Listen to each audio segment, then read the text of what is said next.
The warehouse smelled of rust and fear. Naomi could hear her newborn daughter crying somewhere in the darkness, but the man blocking the doorway wasn't a stranger. He was someone she trusted, someone who had smiled at her, someone who had shaken her hand on her first day of work. "You took everything from me," he whispered, and Naomi realized with horror that saving her own life had marked her baby for death. But to understand how a rescue became a curse, we must go back 3 months, to the morning a pregnant woman sat on a cold Nairobi pavement, holding a textbook and waiting for a miracle she didn't know would come with a terrible price. This is Elmerem Stories, where African folktales meet real-life lessons that will change how you see the world. If you're new here, hit that subscribe button right now and help us reach 1,000 subscribers.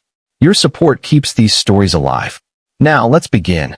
The morning cold bit through Naomi's thin sweater as she sat on the pavement outside Barclays Bank on Kenyatta Avenue, her pregnant belly pressed against her knees. In her hands, she held the only thing left from her old life, a worn finance textbook with her name still written inside the cover in blue ink. People passed without looking. Suits, heels, briefcases, expensive perfume. Nobody stopped. Naomi whispered to herself the same words she'd been repeating for weeks. "I will rise again." But her voice was weak. Her body was tired. And her heart had been broken so many times she wasn't sure it still worked. Then a black SUV pulled up to the curb. The door opened, and a man stepped out. Tall, well-dressed, clean shoes. He looked like every other person who had ignored her that morning. But then he did something different. He stopped. Adrian Mwangi stood in front of her, his eyes scanning not her torn clothes or her swollen belly, but her face. Then his gaze dropped to the textbook in her lap. "Financial accounting," he read aloud. "Advanced level." Naomi looked up, startled. Nobody had spoken to her in days. "You're a student?" Adrian asked gently. She hesitated. "I was." "What happened?" Naomi's throat tightened. She didn't want pity. She didn't want judgment. But something in his tone made her feel seen. "Life happened," she whispered.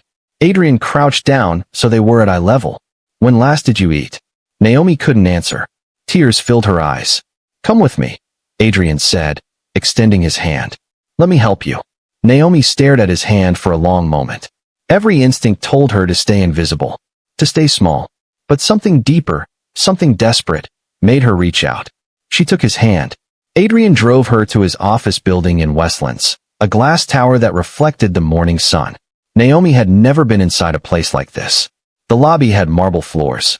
The air smelled like expensive coffee.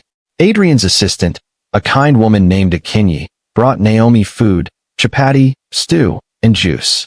Naomi ate slowly, afraid to seem greedy, but her body betrayed her. She was starving. While she ate in a small lounge area, she could hear voices coming from the conference room nearby. Loud voices. Frustrated voices. "We're going to lose the client. This report doesn't balance. We've checked it 10 times. Naomi's ears perked up. She knew that panic. She'd lived it during her university exams. Slowly, she stood and walked toward the open door. Inside, 5 people in business attire were crowded around a laptop, pointing at a spreadsheet projected on the wall. Adrian was standing at the head of the table, jaw tight. "We present to Safaricom in 2 hours. If we can't find this error, we lose a 12 million shilling contract." Naomi's eyes scanned the spreadsheet from the doorway. Her mind, even dulled by exhaustion, began to work. She saw it. Row 43. The same transaction was entered twice, once as a debit, once as a credit. It created a phantom balance that threw off the entire report. Her voice came out small. "Excuse me." Everyone turned. "There's a duplicated entry," Naomi said, stepping forward. Row 43. Someone entered the Equity Bank payment twice. The room went silent. Adrian's senior analyst, a man named Victor Odieno, frowned and leaned closer to the screen. His face changed. "She's right." Adrian's eyes widened. He looked at Naomi as if seeing her for the first time. "Who are you?" Victor asked, his tone sharp. "Nobody," Naomi said quietly. "I'm sorry. I shouldn't have." "No," Adrian interrupted. "You just saved us." He walked toward her, smiling.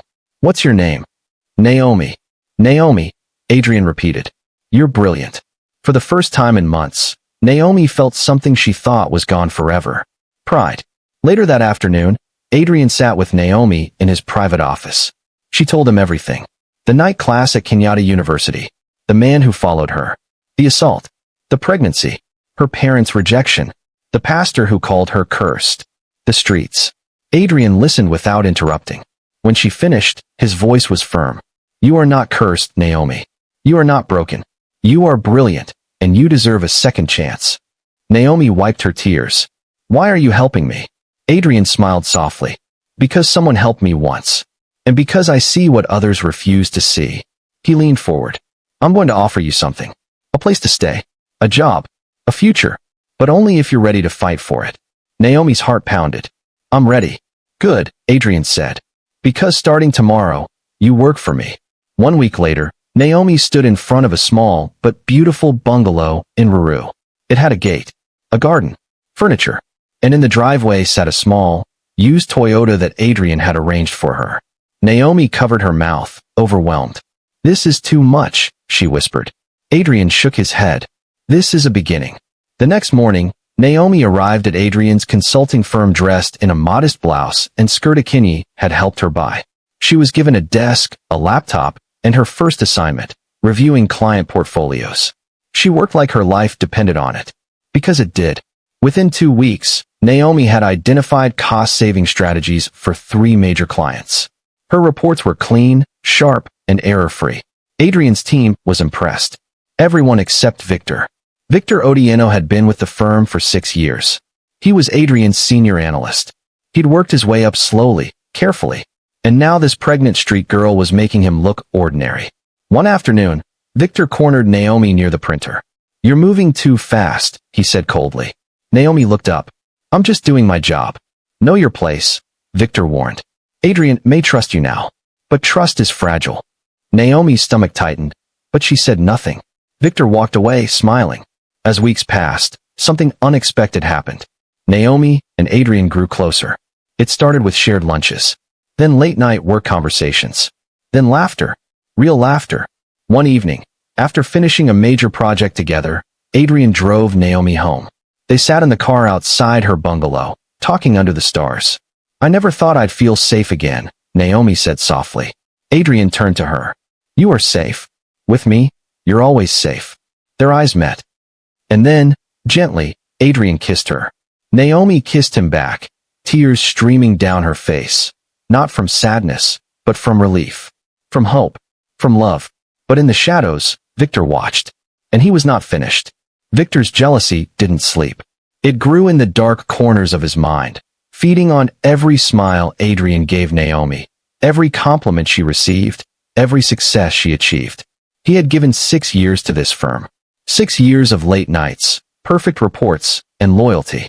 And in 2 months, this street woman had become Adrian's favorite. It wasn't fair. It wasn't right. And Victor decided it wouldn't continue. 3 weeks after Naomi started, Adrian called a staff meeting. The entire team gathered in the conference room. 12 people, all watching as Adrian stood at the front with a proud smile. I want to announce something, Adrian said. Naomi Wanjiku will be promoted to junior financial analyst, effective immediately. The room erupted in polite applause. Naomi's eyes widened. Adrian, You've earned it, Adrian said firmly. Your work speaks for itself. Across the table, Victor's hands remained still. His face was stone. But inside, something cracked. After the meeting, Victor approached Naomi in the hallway. Congratulations, he said, his smile tight. Thank you, Victor, Naomi replied carefully. Just remember, Victor said, leaning closer. Promotions can be taken away as quickly as they're given. One mistake. That's all it takes. Naomi felt a chill run down her spine. I won't make mistakes. Victor's smile widened. We'll see. That night, after everyone had gone home, Victor returned to the office. He used his senior access code to enter the building and sat down at his computer. He knew the system inside and out. He had helped build it. And now, he would use it to destroy her. Victor opened Naomi's most recent client report, a financial projection for a large telecommunications company. It was flawless. He had reviewed it himself earlier that day. But flawless could become flawed with just a few keystrokes. Victor altered 3 critical figures in the spreadsheet. He changed a revenue projection from 4.2 million to 2.4 million. He deleted a footnote explaining a tax exemption. He He shifted a quarterly timeline forward by 6 weeks. The changes were subtle, small enough that Naomi wouldn't notice immediately, but big enough to make her look incompetent when the client reviewed the report. Victor saved the file, cleared his digital tracks, and left the office smiling. 2 days later, chaos erupted. The telecommunications client called, furious. Their CFO had reviewed Naomi's report and found the errors. They threatened to pull their contract and take their business elsewhere. Adrian called Naomi into his office, his face tight with stress. "Naomi, what happened?" he asked, pulling up the report on his screen.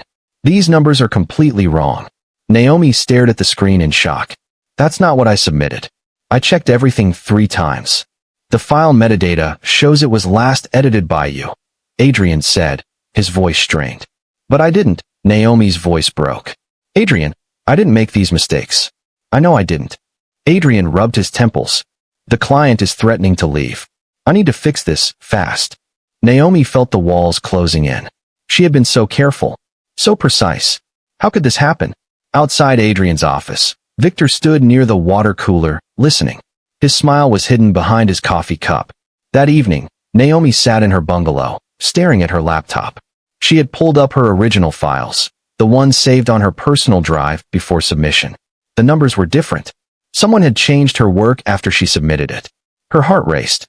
She opened the file metadata, tracking every edit. And there, buried in the access logs, she found it. Victor's username, time-stamped at 9:47 p.m., 2 nights ago. Naomi's hands shook. He had sabotaged her. She grabbed her phone and called Adrian. "Adrian, I found something. Can I come to your house?" "Of course," Adrian said. "Are you okay?" "No," Naomi whispered. "But I will be." 30 minutes later, Naomi sat in Adrian's living room in Karen, her laptop open on the coffee table. Adrian sat beside her, his jaw tightening as she walked him through the evidence.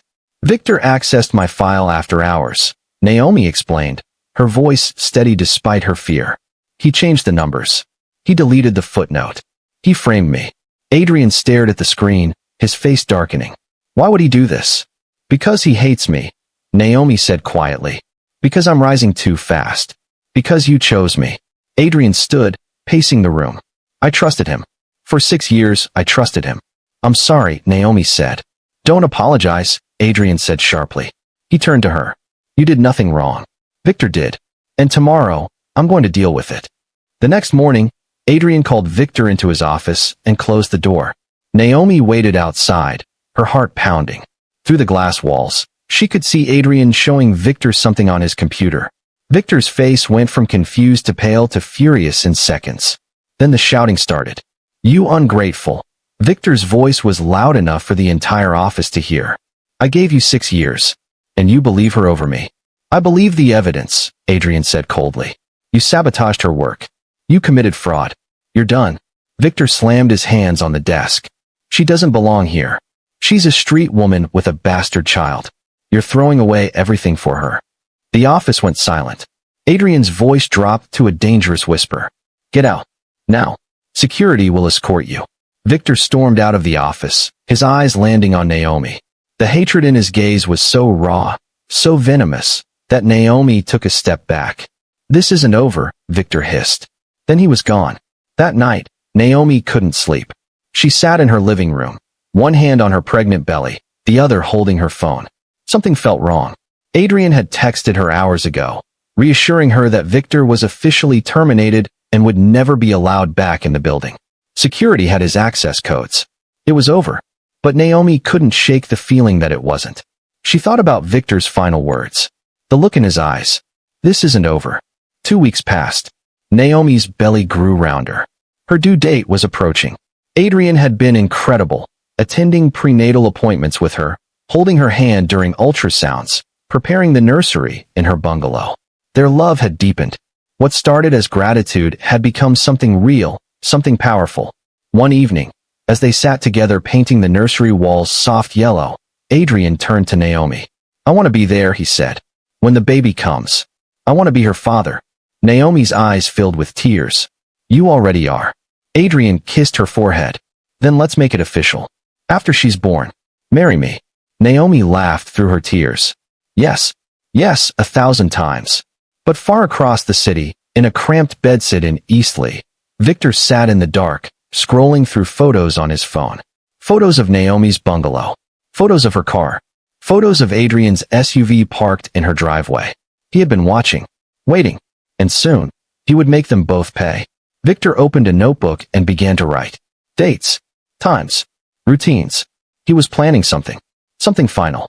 The night Naomi gave birth, the moon hung low over Nairobi, casting silver light through the hospital windows.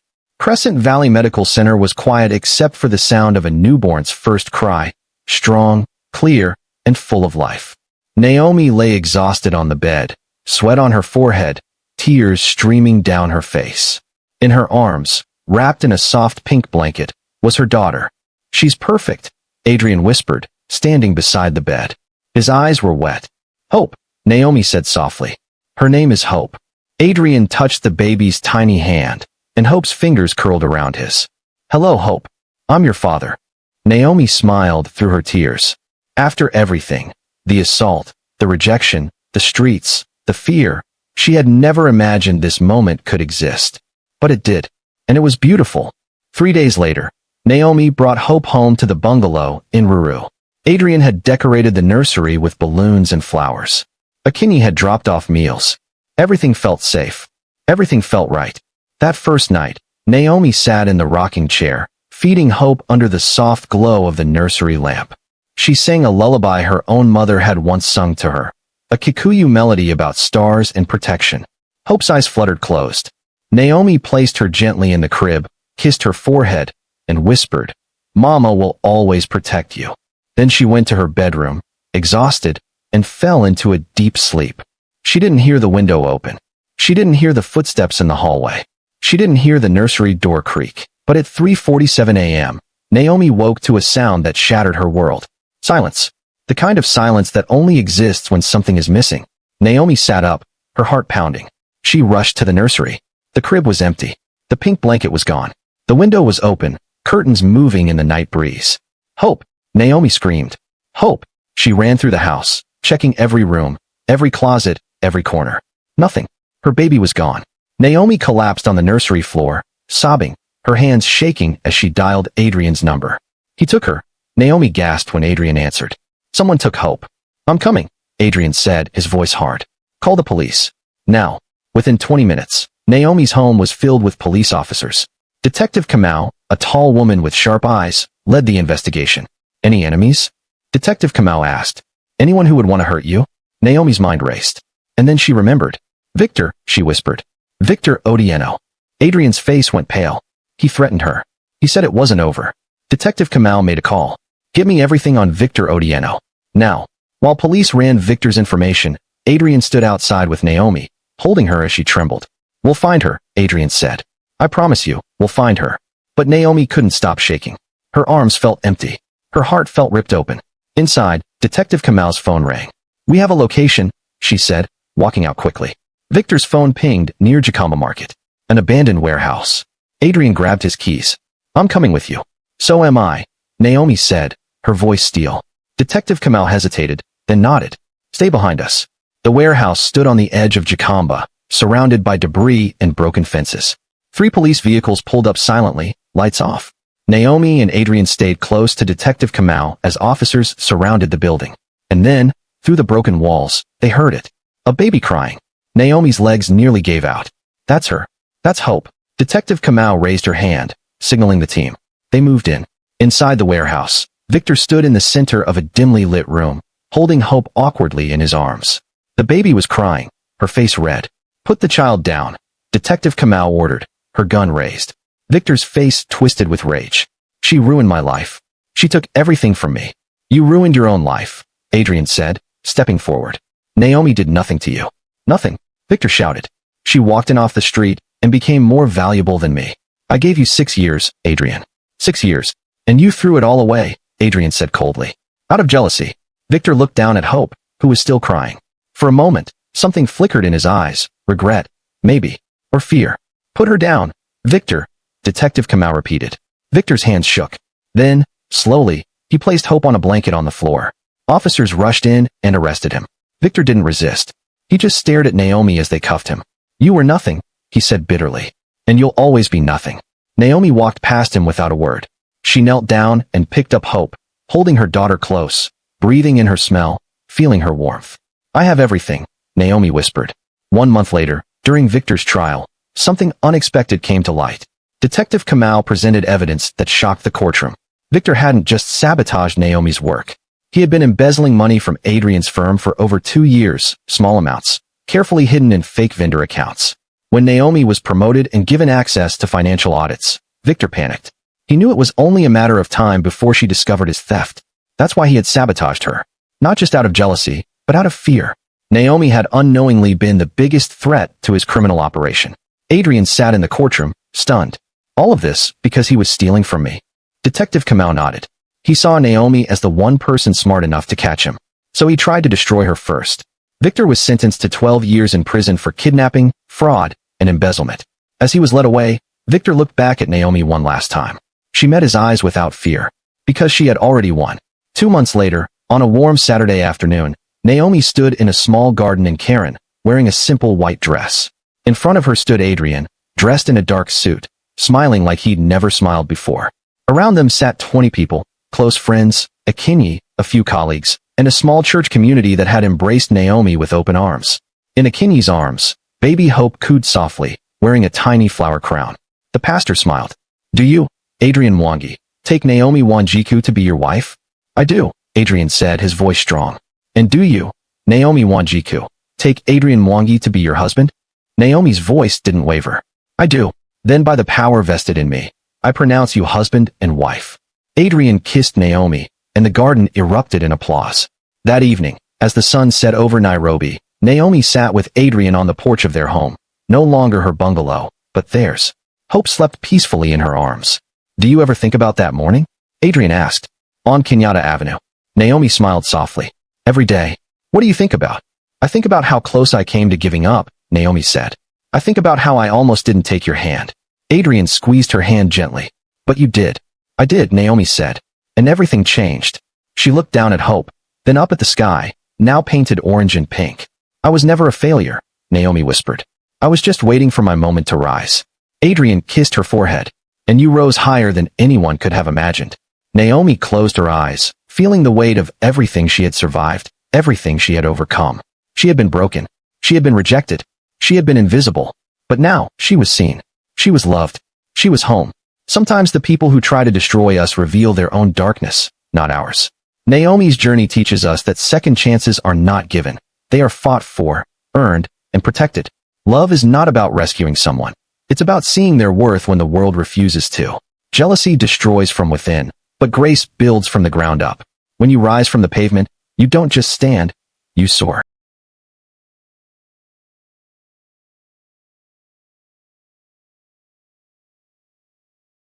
And comment the lesson you learned.